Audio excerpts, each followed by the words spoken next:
नमस्कार. प्राध्यापक डॉक्टर सुरेश मेणे लिखित मनाचे श्लोक अध्यात्माची पाऊलवाट या पुस्तकाचे क्रमशः वाचन. आजचा भाग. सदा सर्वदा देवसन्निध आहे, कृपाळूपणे अल्पधारिष्ट पाहे, सुखानंद आनंद कैवल्यदानी, नुपेक्षी कदा रामदासाभिमानी. समर्थ या श्लोकात देव आपल्याजवळच आहे अशी ग्वाही देतात आणि तो कायमच सदा सर्वदा आपल्याजवळ आहे हेही सांगतायत. भगवंत कुठे आहे तर तो आपल्या हृदयातच आहे.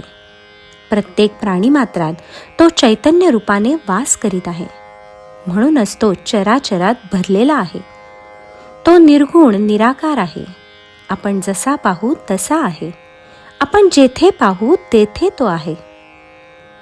ज्या ज्या ठिकाणी मन जाय माझे, त्या त्या ठिकाणी निजरूप तुझे. फक्त आपल्याला खात्री हवी आणि तसा विश्वास हवा. भक्त प्रल्हादाला तसा विश्वास होता. म्हणूनच तर त्याने खांबात सुद्धा देव आहे असे सांगितले व प्रत्यक्ष ते खरे झाले.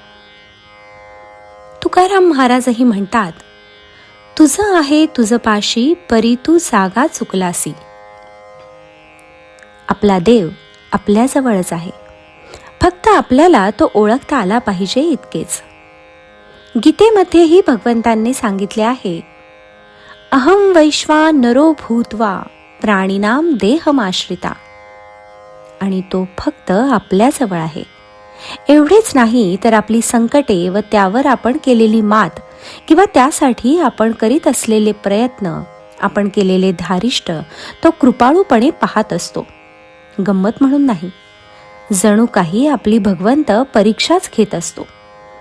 लहान मूल चालताना जसं आईचं बोट धरतं आणि हळूहळू स्वतःच उभं राहायला चालायला शिकतं, बाकीची मोठी माणसं त्याचे कौतुक पाहत असतात, त्याची धडपड पाहत असतात व तीही सावधपणे, म्हणजे पडायला आला की लगेच बाळाला सावरतात.